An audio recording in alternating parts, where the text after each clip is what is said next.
Hey fam, this is D. Lloyd of the Turning Life Corner Show where we make you visible.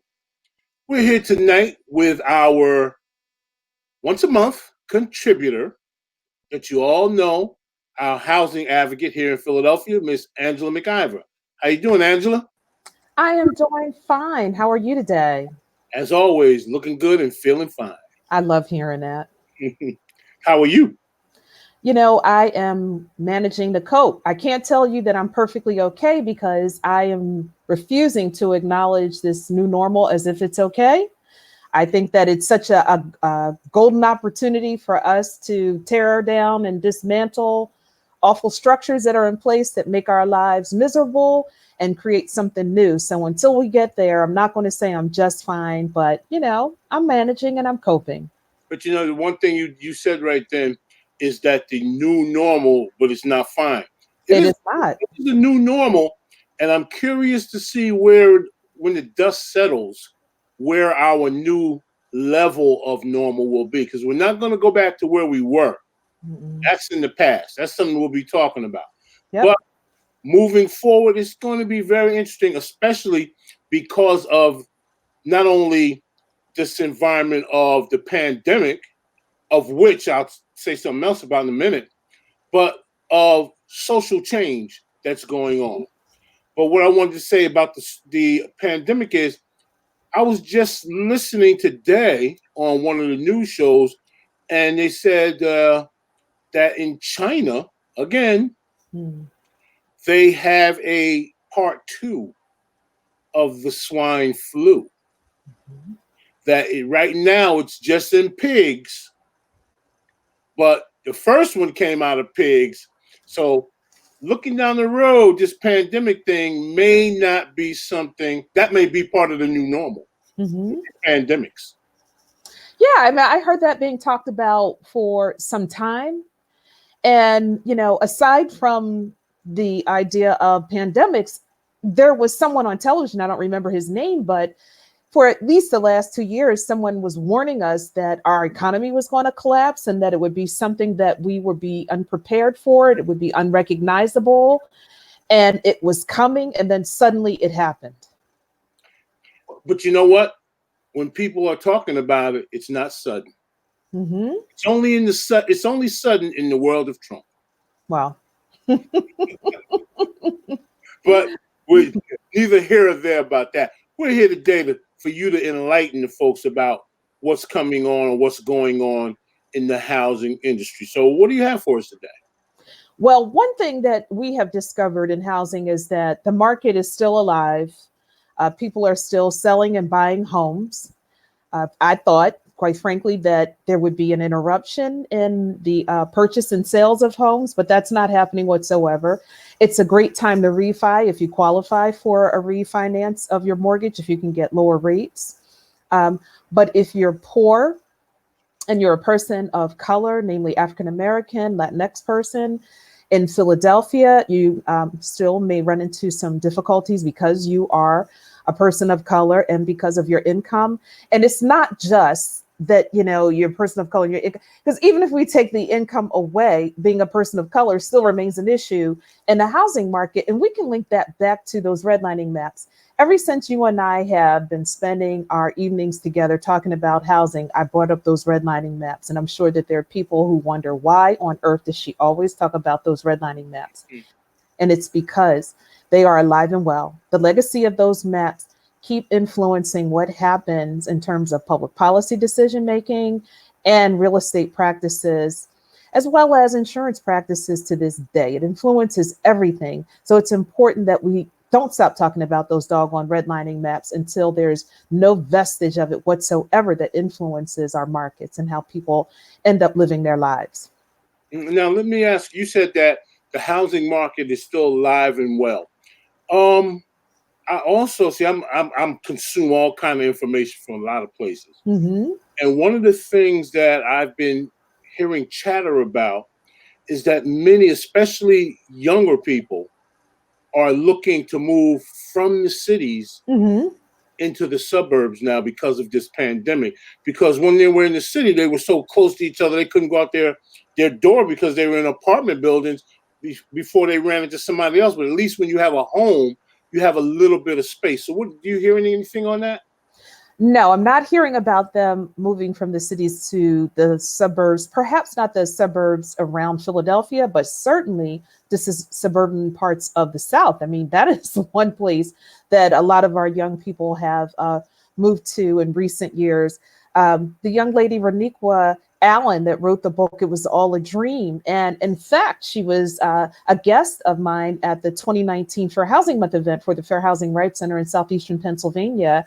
Her book details the fact that many African American and millennials don't believe in this so-called American dream and have decided to create their own pathway. And in doing so, many are returning to the South, the very places that their ancestors left during the first and second waves of the Great Migration.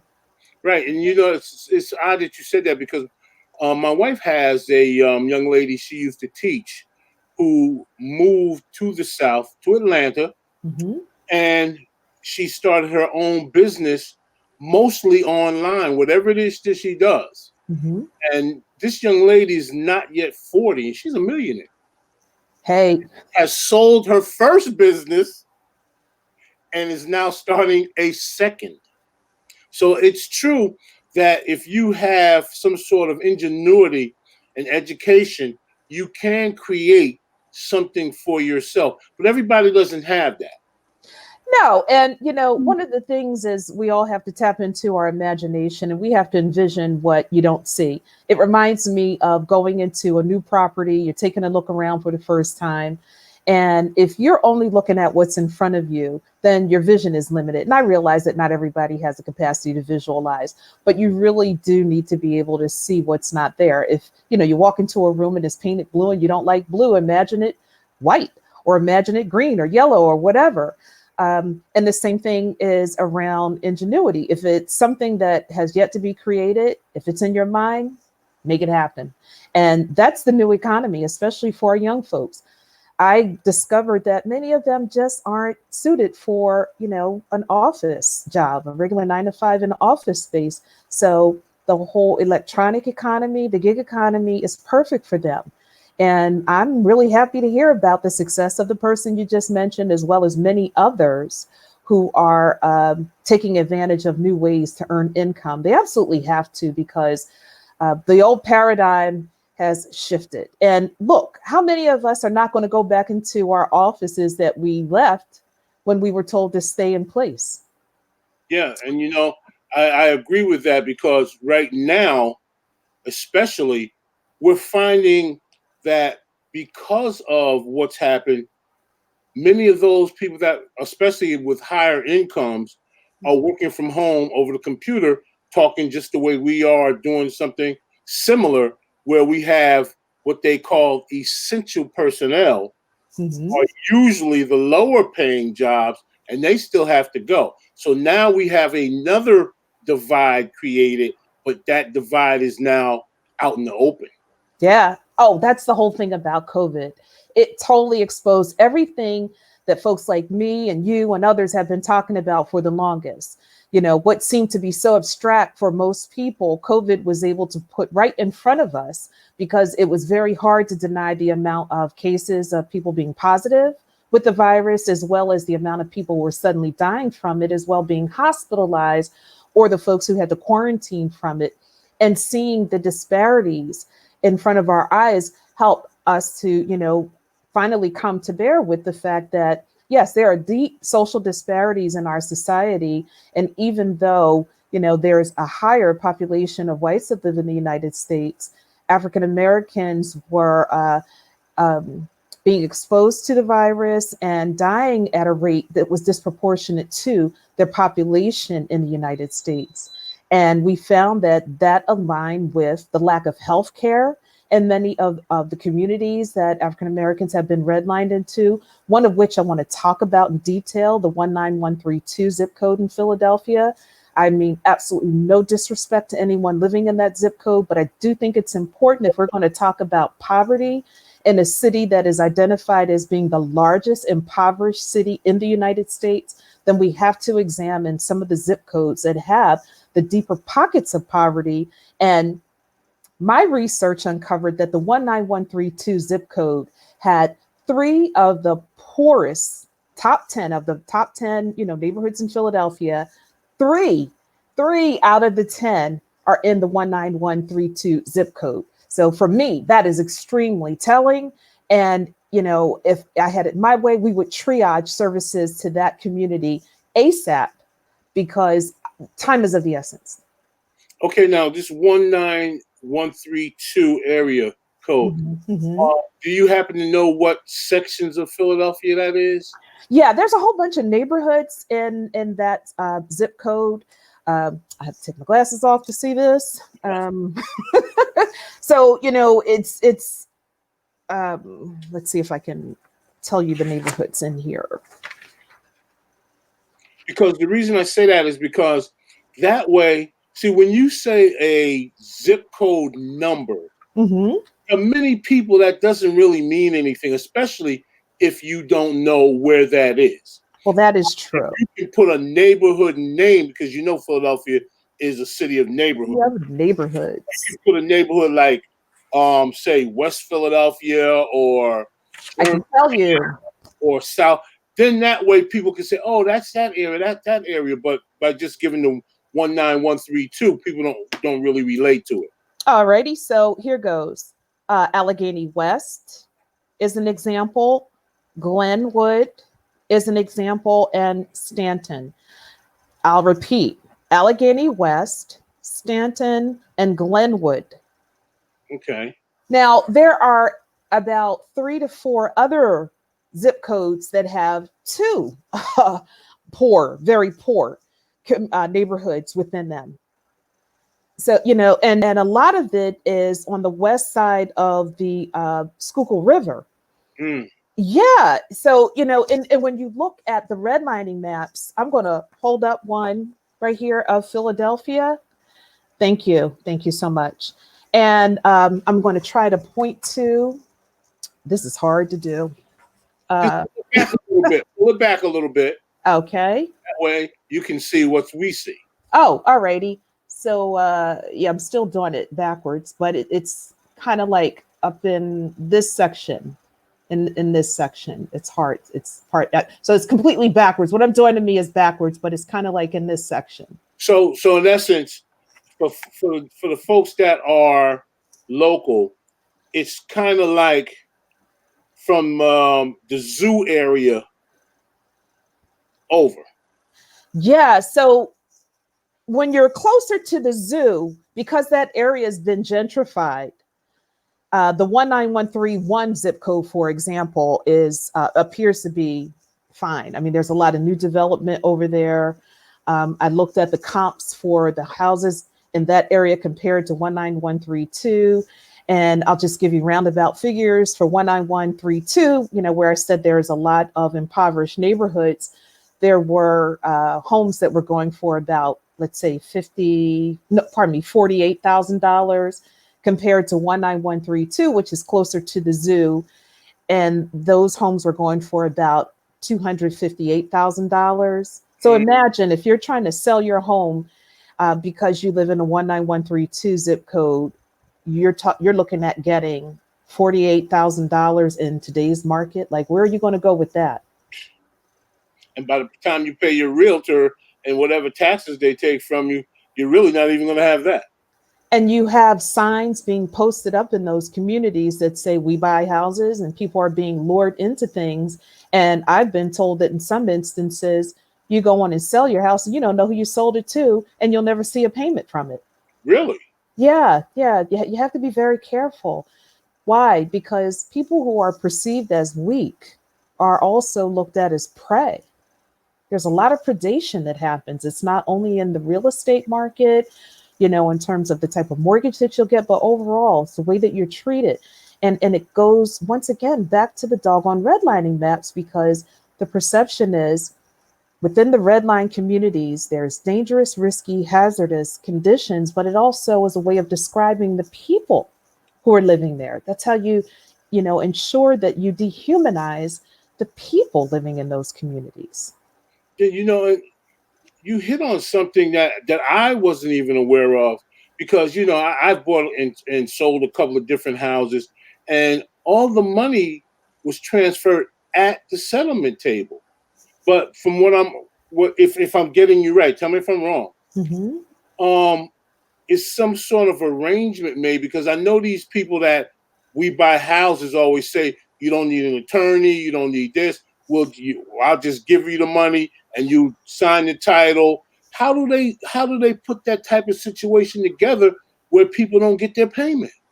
All right. So one of the problems that we've been having nationwide, and especially in Philadelphia, is having folk come into our neighborhoods, into the city, who are creating LLCs. Now, this is something that, our public policy makers was supposed to address because it was extremely problematic. And I hope that we're on top of this more so than we were in the past. But if you're a LLC and you never really identify your name, now you're a corporation. I don't know who you are. I've never seen you. I don't know. In other words, I can sell to you and never really know who I just sold to. That's why even if you refinance your home, you'll be receiving notices from the city of Philadelphia telling you, oh, we're just double checking to see if it's you, who recently, refinanced, or your name is on a new deed or something to that effect, because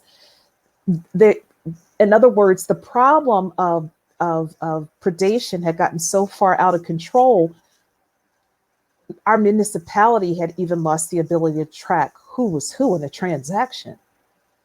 Wow. So if we can lose the ability to track who's who in a transaction, then if somebody's telling you to come to the settlement table without an attorney, that's a really bad idea. But they're doing that to people that they know are desperate. Mm-hmm. Yeah. And as someone with a behavioral health background, it's one thing to look at an individual who, feels as though they have few options and take advantage of what seems to most of us to be a bad idea. But it's another thing to look at the person who presents that bad idea to them because they really want to take advantage of them. And from what we've been saying is because of this, that $48,000 home, which is right in the very next zip code, Mm-hmm. that may well be the next gentrification area, which now make the $200,000 houses maybe 300, and those will jump up to maybe 200,000, and it just keeps exponentially expanding, and that's how they push out the old guard and bring in the new.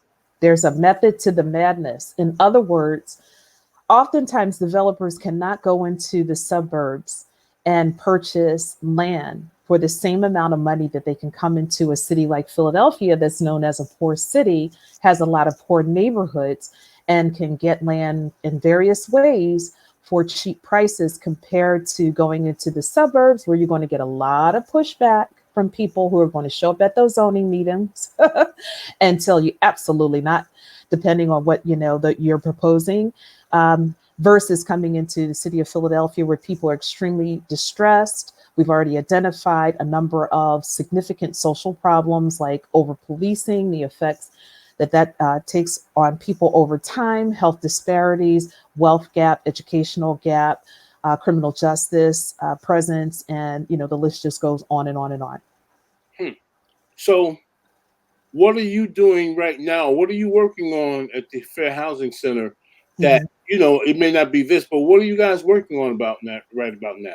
We are working as usual on systemic cases. We are always looking at what kind of systemic activities are going on. So that does mean that, we're looking at zoning ordinances. We're looking at laws.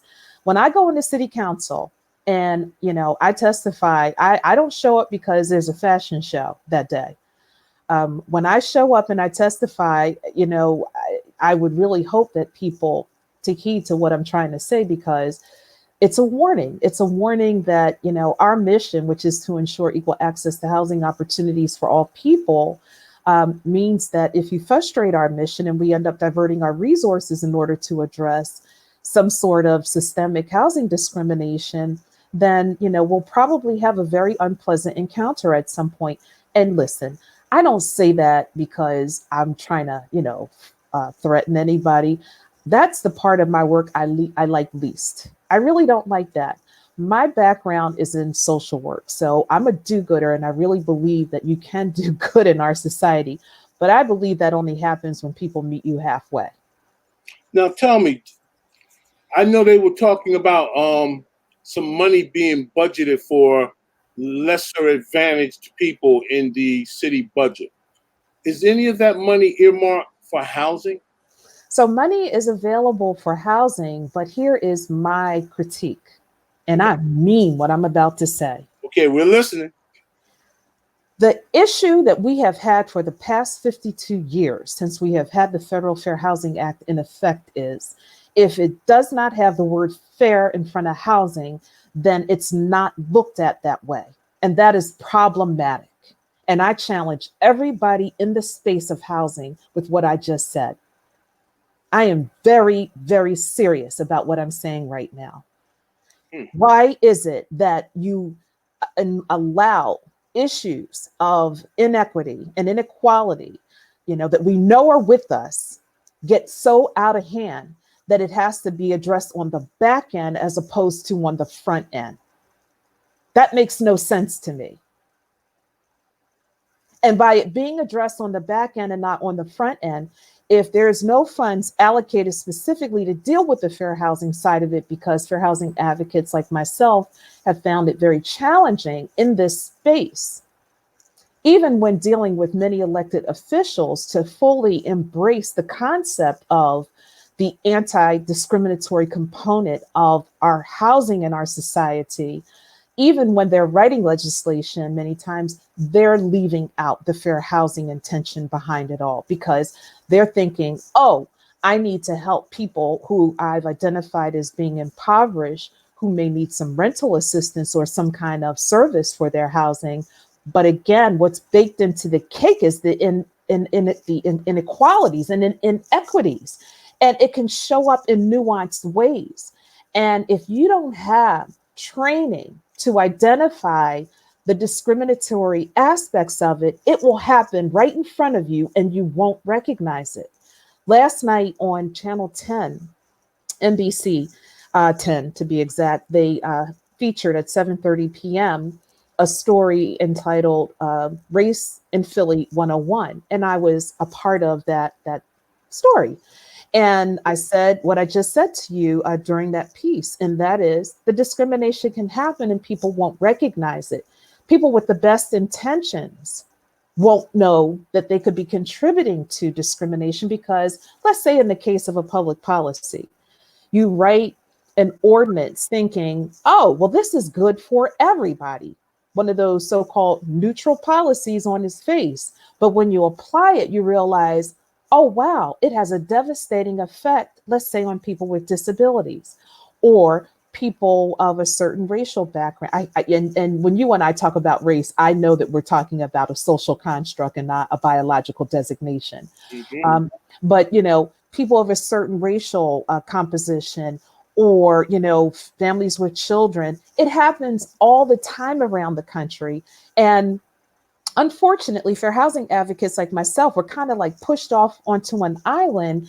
And I feel like once we get past this hump, where we're no longer looked at as separate and aside from housing, but that all housing and all things related to housing are examined to determine the effect that it has on all protected classes. And if the effect is detrimental, then you don't move forward with that. Yeah, and something that you said, like when ordinance are written, Mhm. they may be written with people just don't realize how they're writing. They realize a lot of times. For example, I have a deep problem with opportunity zones because on the surface Mhm. it says opportunity, but underneath the surface, who is that opportunity really for? And what I found, I'd say 9.9 times out of 10, it's people that have money looking for an opportunity to put some money into a zone that they can make some money from and get tax breaks off of, not Daryl, for the people that live there to help themselves. you essentially described the whole purpose of the opportunity zone. So our government stopped funding so certain social projects, for example, building new homes for people, building affordable homes. So if that's been defunded, then they're looking for the private market to get involved. And yes, it is an opportunity for private investors. Now, the other component of it is once the opportunity portion of it is over for the investor, and if they choose to divest, then what happens to that community if people aren't receiving specialized services, culturally specific, specialized services that will help that group? And I am a proponent of making sure that groups who have been historically disenfranchised receive culturally competent specialized services, because through public policy, going back to the redlining maps and all of the laws that were written out of that in education, where you send one racial group to one area and another racial group to another area, and depending on where one, the privileged group grows, that's where the funding goes, and the non-privileged group, the hazardous, risky, dangerous group doesn't get the same amount of money. And then you have people say, well, you can't throw money at a problem like that, therefore not getting the kind of support and services and full funding that group needs. And then, what really bothers me, this is where, I just find it to be so intriguing. You'll have people who criticize the group that is harmed by those bad public policies, and and say all sorts of harsh things about them. They're almost like, see, I told you they were awful people. And that's not that they're awful people. That's called a self-fulfilling prophecy. That's when you don't support and invest in people like all people deserve to be supported and fully invested in. And when you don't, and when they exhibit, characteristics or symptoms of people that are struggling, then you label them. And I think that's cruel. Now, another phenomena that we're about to get into, and see a lot, I'd say maybe about 2 months ago, I may have done a show where I talked about when the government gave the federal government came out with all these programs with, uninsurance, everybody getting a $1,200 check, a moratorium on being able to evict people, foreclosure, and all that different stuff. So I looked into it a little bit, and I let people know the little devil in the details. Okay, fast forward 2 months. Yesterday was the first deadline. July 31st is going to be the second, and each month going forward, depending on what program you may have gotten into, it's ending. So my question is this: foreclosures, evictions, they're going to put people on the street. Now, because of that, maybe this 19132 area code or zip code, and what people don't realize is we're getting ready to set up a two-tiered education system depending on where you live. Because look at it like this: if you have a job that can work on the computer, you can still send your child to school. Your choice would be whether you feel safe enough for them to go. But if you are a parent that no longer has a job, that no longer has a place to stay, a stable place to stay, how are you going to send your child to school where you don't really know what school they will be able to go to? And say, for example, if you can go by computer, you're not getting the full service of the school system. So that's going to create even more separation. What are your feelings on that? What should we be doing to try to stop this? The most effective thing that we can do is contact our representatives at the federal, state, and local levels and complain and tell them this is unacceptable. And in addition to that, exactly what those young folks did ever since George Floyd was killed in front of our eyes, and that is take it to the street. Take it to the street. Yeah, because that's the only way they pay attention.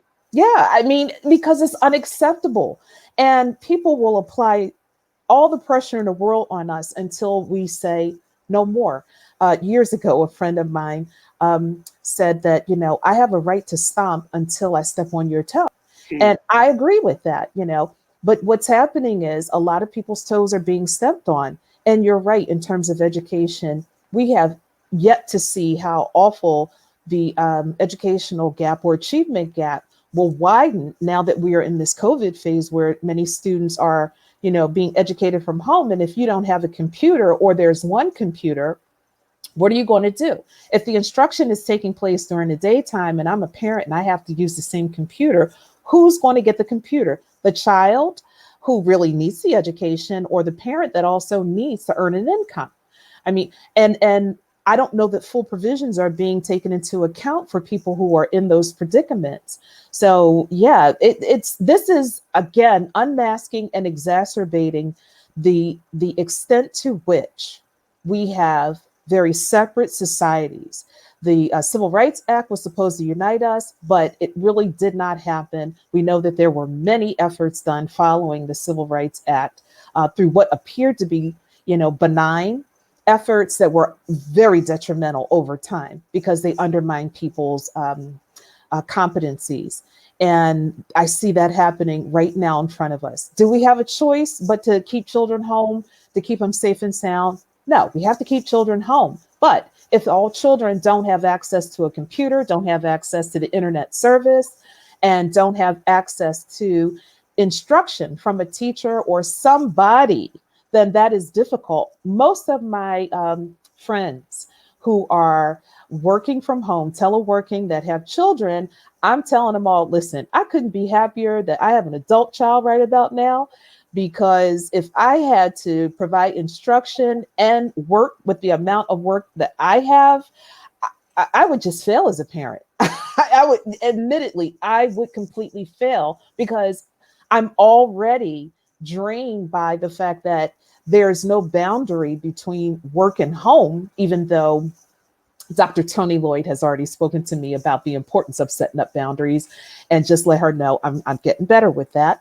But, aside from joking seriously, this is very difficult territory that we're in. And there was no time to adjust to all of this. We were all thrown from one condition into this new condition. And rather than being led around like sheep, we have to say what we need.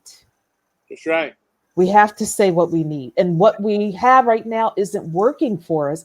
What we had before wasn't working for us. So we will go as far as we can imagine. We don't have to work within the box because that doggone box we just got out of wasn't working for us. So the one that we're venturing into, we have to be fair to ourselves, and it has to be one that's doable.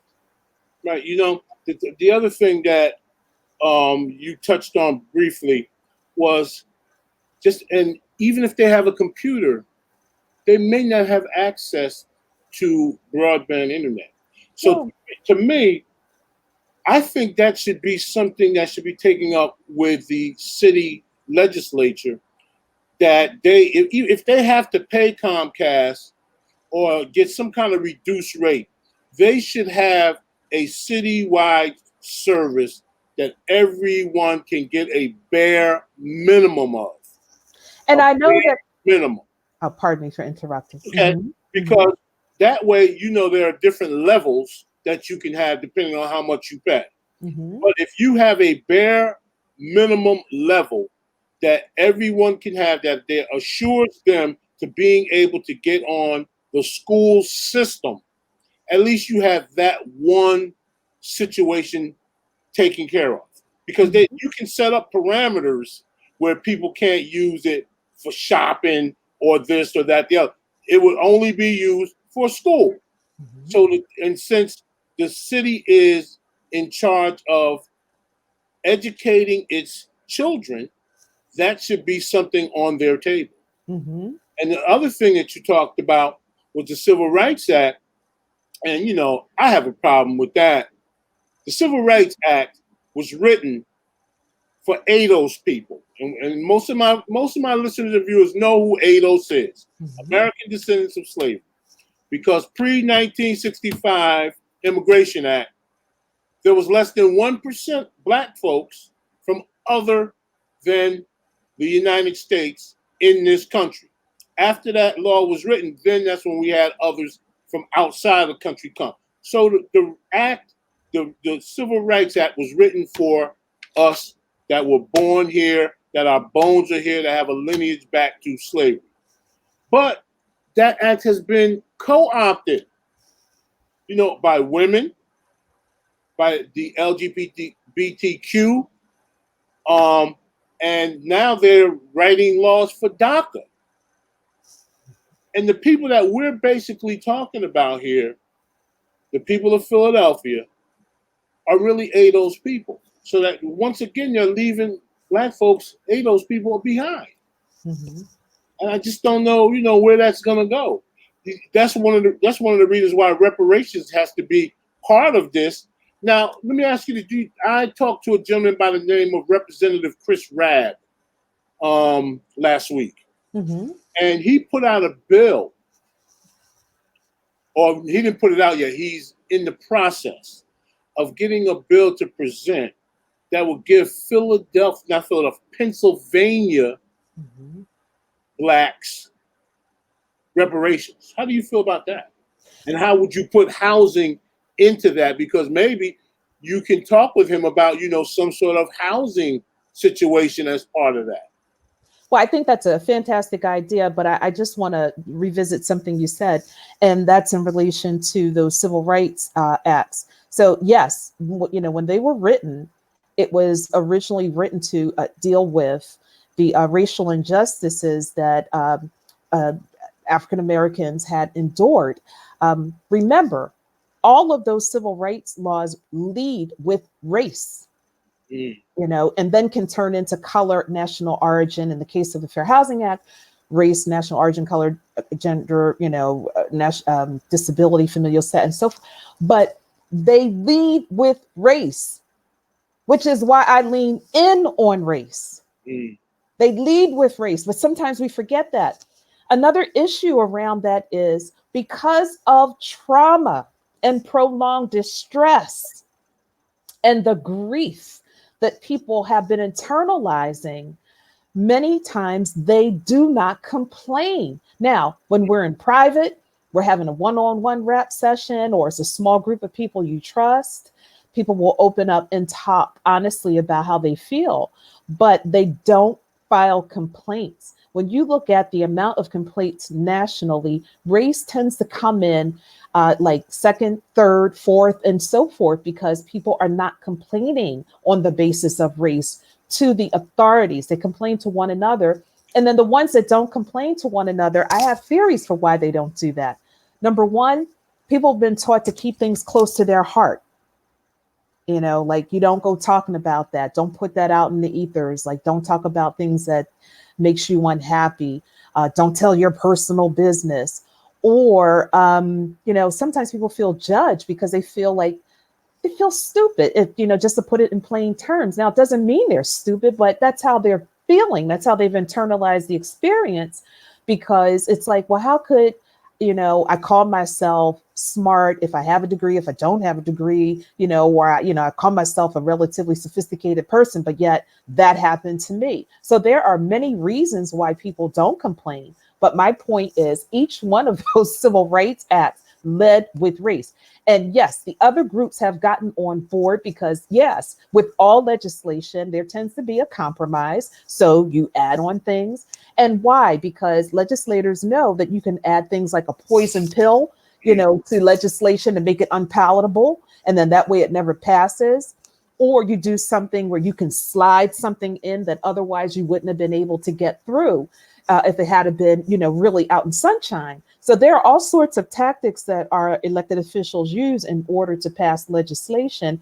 And yes, other groups who've been marginalized look at the divinity within the civil rights movement and the Southern freedom movement specifically, and they use that as their blueprint because it was powerful. Now, you know what? It's funny because two things here. The first thing is I was looking at a conversation between an interview with two people on television, and they were talking to it was an older interview, and it was a person that was in government. And they said when they wrote that legislation for civil rights, they had put something in there knowing, well, they thought because it could allow women to get rights that the other side would never go for it. But lo and behold, they did. And that's what opened the door because they tried to make it so that they wouldn't pass.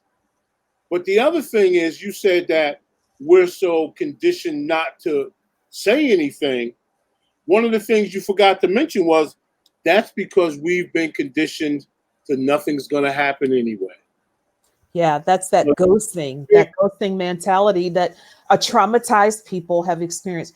We cannot minimize this concept of trauma in our lives. And that's why I refuse to say when people ask, how you doing? Oh, I'm fine. Oh, I'm wonderful. No, this stuff is at the fore of my mind. It is real for me. I'm not pretending. I'm experiencing my real emotions. I am really reacting in real time to what has happened and what is happening in front of me. It is the trauma on full display. When people lose the ability to fight back, when they develop that defeatist attitude, when horrible experiences that they've been subjected to since childhood become part of their personalities. Yes, that is all a part of the traumatic experiences that we have had individually, collectively.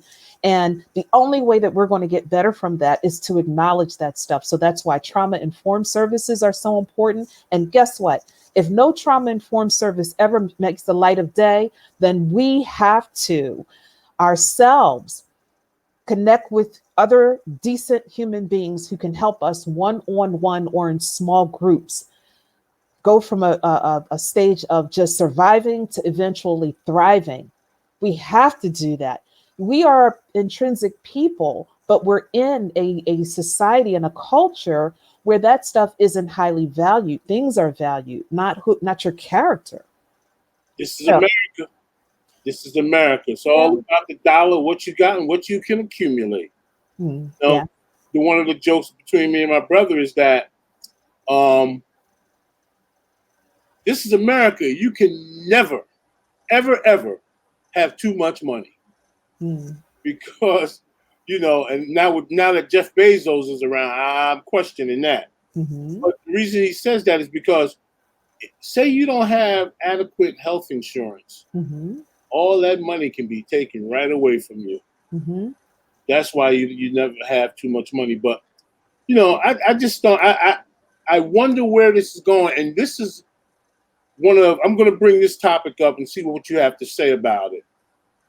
But being the age that I am and seeing the things that I've seen, being part of some protests, looking at others, being part of some marches, looking at others, I'm really apprehensive to find out what's really going to change because I see how the narratives are shifting. They're trying to be centralized and narrowed using the police. Okay, let's change up the police and how they act, but they're fighting and scrapping not to do it, but that's how they're narrowing the focus instead of saying, let's look everywhere and hit everything in life that has brought us to this point.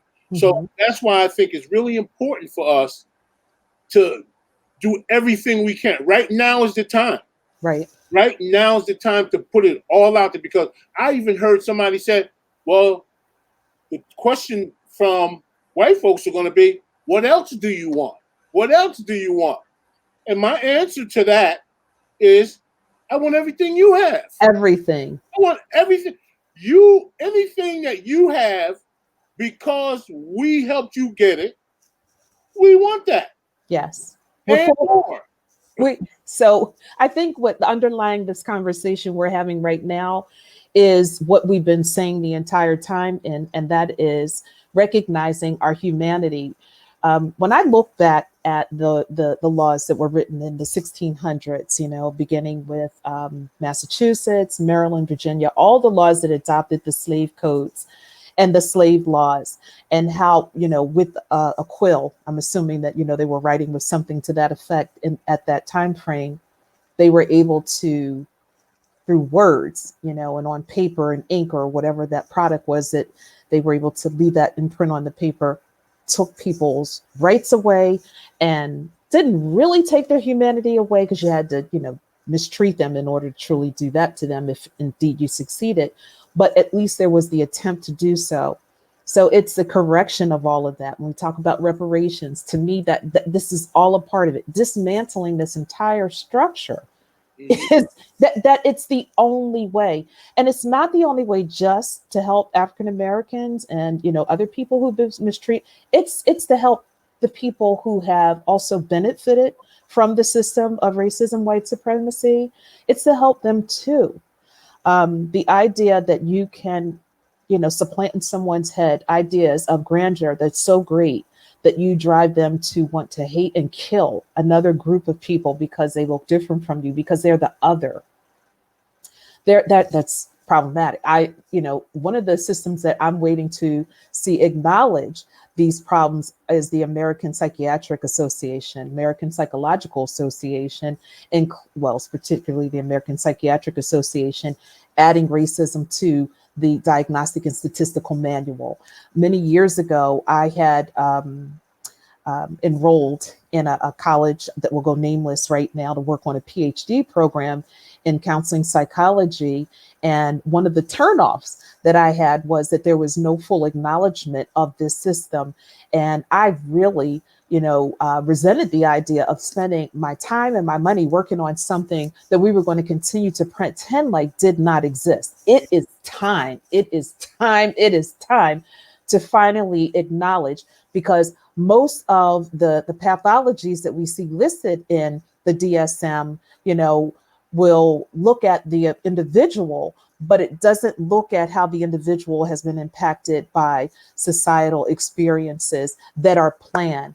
My work in fair housing, my work in human service in general, has always been around man-made problems.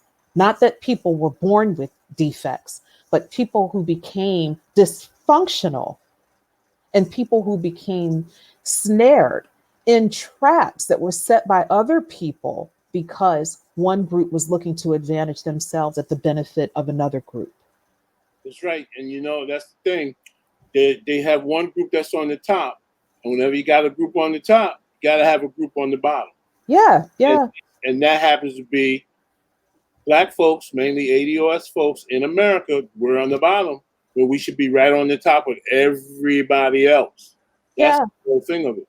Now, and I believe, what Dr. King and others have said, that we will not collectively experience freedom until everybody experiences that. That is my deep-seated philosophical belief. Now, I'm not waiting for everybody to change.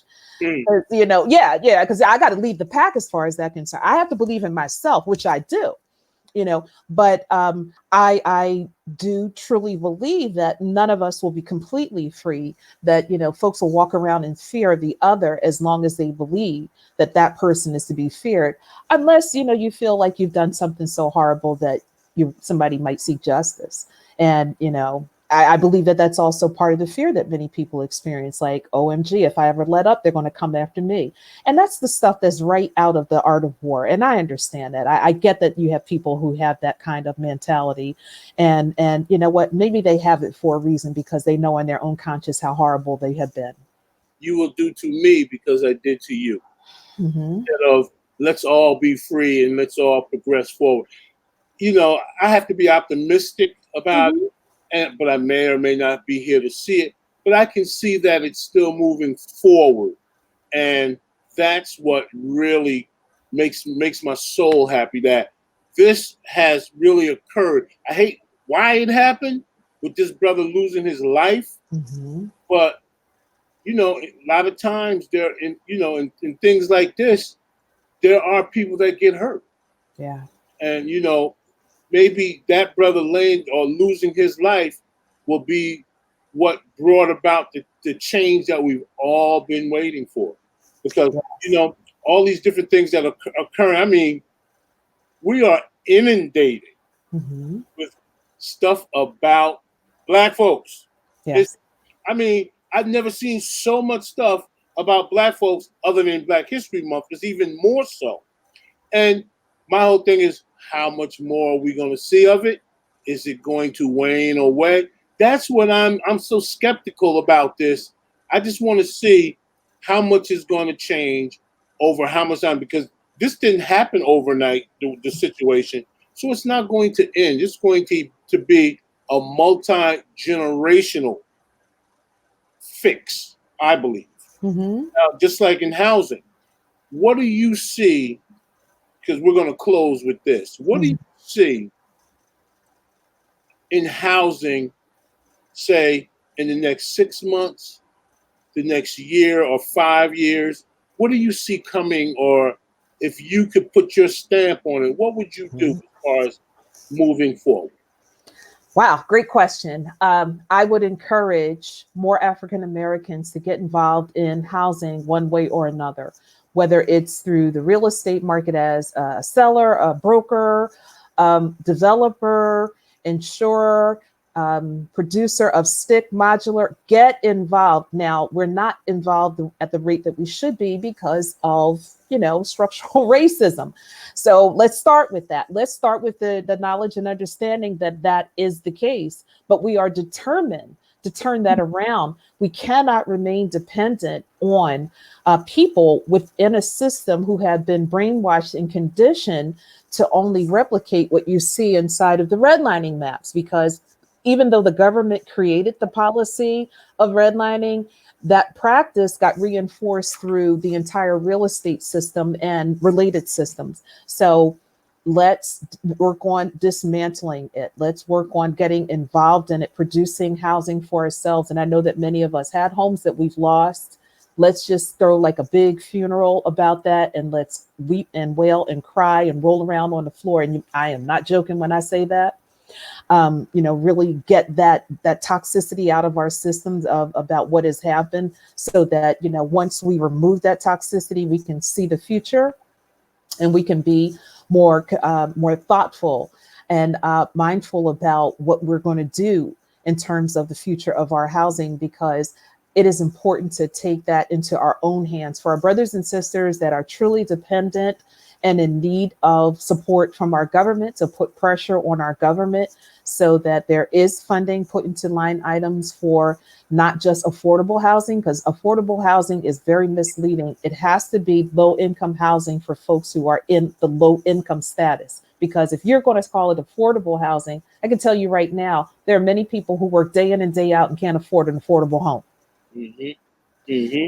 So it'll have to be low income housing, setting that aside for people with disabilities, for seniors, and for people who are just in that low income bracket, who you described at the top of this broadcast, and they are the essential workers in many instances, or the families with children and so forth.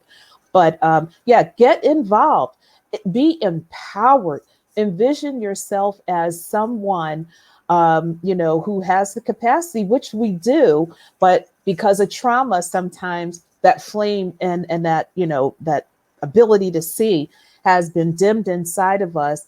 But don't let anybody take that away from us. restore that in ourselves if that is what has happened, by any means necessary, seeking out people who can help us to get better and to eventually heal. Healing might take a lifetime because it happens in increments, and there'll be reminders, and that's when we can revisit trauma. But let's make a decision that we're going to move forward. We have to. What other choice do we have?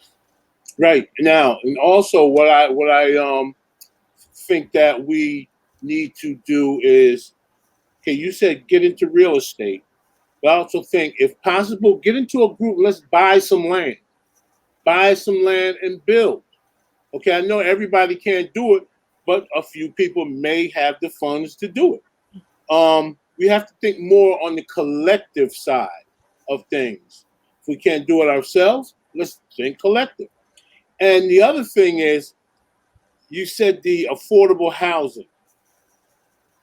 A lot of people don't, like you said, a lot of people don't realize people work two jobs and still can't afford it. So why not make another term, not affordable housing, keep it that way, but income-based housing? I like that. I really like that idea. Yes. Now you allow people to work, and if they have X amount of dollars and they can prove it, it's income-based, which is different from Section 8. See, because a lot of people try to say Section 8 is this, that, and the other.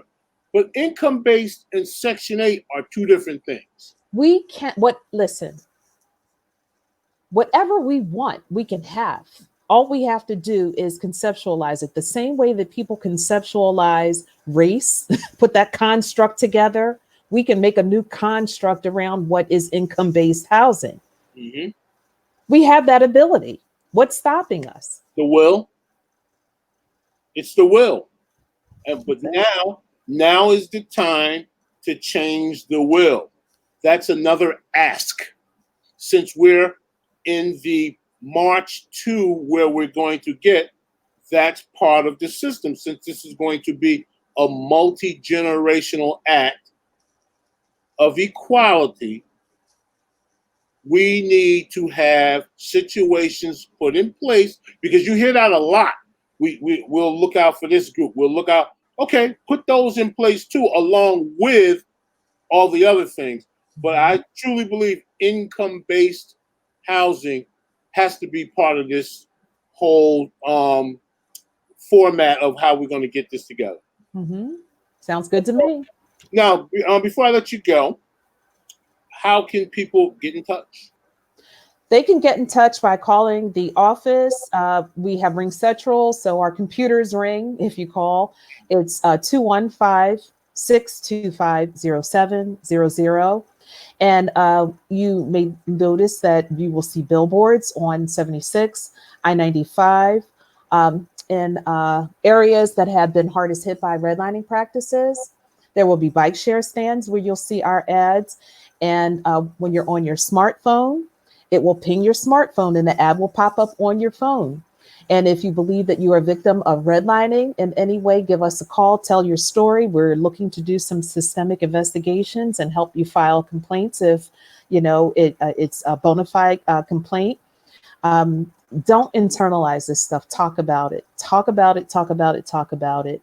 We're in the process of putting up a new website. Something happened to our website, so public, please accept my deepest apologies. If you try to go to our website right now, you're going to be redirected to like a nuts factory in Canada. My IT person explained what happened. It wasn't a hacking. It was something else.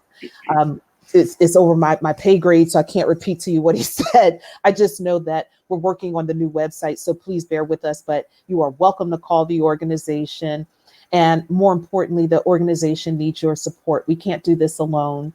So if you are looking to do something good with your time, you want to get involved in a movement, as long as you are willing to be taught, because this is very, nuanced stuff. If you're willing to be taught and you have a talent that you want to share with us, we are open to it, and we will never turn down good money. We won't take all money, but we will take good money, whether it's from an individual or corporation, to be able to help us to help other people. So with that said, I thank you so much for our opportunity to share my thoughts and information with your viewers?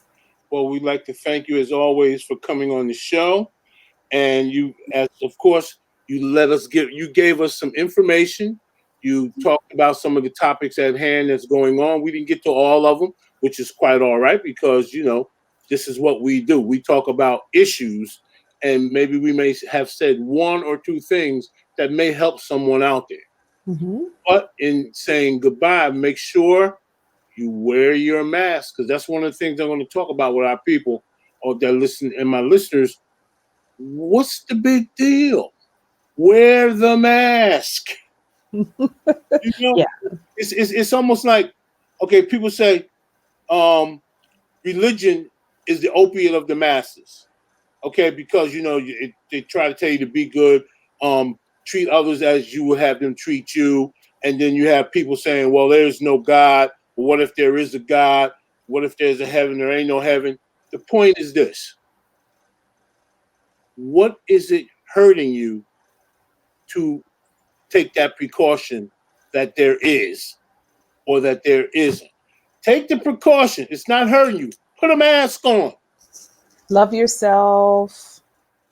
Love yourself enough to take care of yourself and others. And see, for me, that ties right back into this whole issue of trauma, that if my psyche has been so disrupted that I don't see the need to protect myself, to be careful for my own sake and other people's sake, that something must have happened there. Yep. Okay, so once again, thank you for coming, and stay safe. You as well. Are we going to talk off air? Yes, we will. Okay. Should I disconnect? She will. No, she'll stop it. Stop it. You can stop it, Allison. I'll edit it. All right, you want to give a closing real quick, and then you can edit that after the fact? Huh? So you want to give a quick closing, and then I'll bring the logo up, and you can just edit that? Okay. So there you are, folks. I'm glad you attended the show tonight. And come back next week, because you never know what we might be into, who we might talk to. So thank you for listening and looking at the Turning Life Corners radio show. I'm your host, as always, D. Lloyd. And as always, peace.